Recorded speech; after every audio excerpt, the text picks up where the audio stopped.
So, I started when I was 12. so you started collecting frisbees when you were 12 years old. Now, I assume you didn't, when you were 12 years old, you weren't collecting them, you were just using them.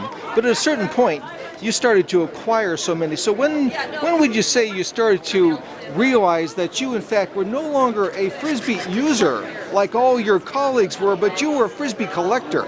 Well, as a collector after the first World Frisbee Championship, I was the Rookie of the Year.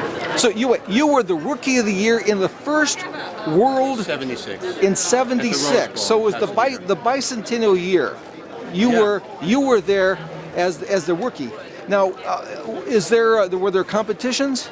Absolutely, tremendous national and world. How did you do in the competition? Because I was told you didn't reach your potential.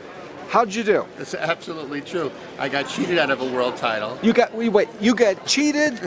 What was the title that you got cheated out of? I was going to be the self-caught flight champion in the 1979 U.S. Open.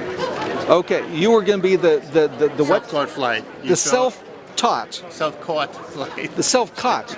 Sort of like a boomerang kind of thing. Yeah, you throw it and you catch it. You gotta catch it. There's two aspects. One is timing, how long it stays in the air, and one is how far you've actually run to catch your own. Now, I've heard all the other stories about how you were cheated out of it. Why don't you tell me your version of the story?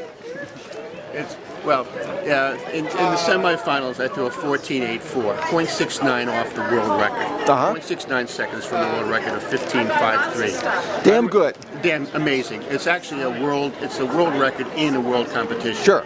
So the thing is, I ran so far to catch this throw that I had to go up the side of the behind the backstop of the baseball diamond up the small hill.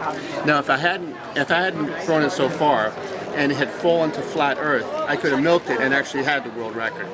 So anyway, you're leading. Since I won the semifinal round, I went into the finals leading. The top five are going to now play for the finals in front of about 3,000 to 4,000 down at La Mirada. And what somebody did was, and this is the first time I've ever imagined it actually happened, was you rank the guys 1, 2, 3, 4, 5. So the person who won goes last, right? I mean, you've won your spot. You won the right to. Yeah, this way it builds up the tension. So you see the best guy at the end. So but somebody put me first to throw first. Well, that's unfair. And I complained, and I got the director over, and all I remember, it's been 30 years, is that they hurried me up, and they said, come on, just throw. Everyone's waiting. We got a schedule to keep, and just throw it. Just throw it. And I did. I acquiesced and I threw. And now I'm in the order, and I went 5, and I wound up with second place because I was just so discouraged, disgruntled.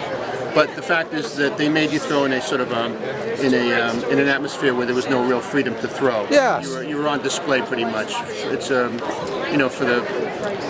the television cameras, you had to be there front and center rather than a big open field. So that wasn't my style. And that was really unfair. They went and switched the rules around. The best guy was supposed to be at the end. That's the way for dramatic purposes.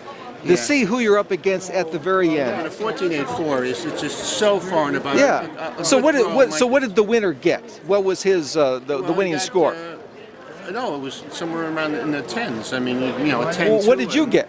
I got 9.8. Oh my God! So you did much better in the earlier than at the final one because you were so disconcerted. You're limited by the fact that you can't throw. You don't have a wide open field. It's like it'd be like a quarterback saying, "I want to be on a full open field rather than on an indoor an indoor court." You just can't.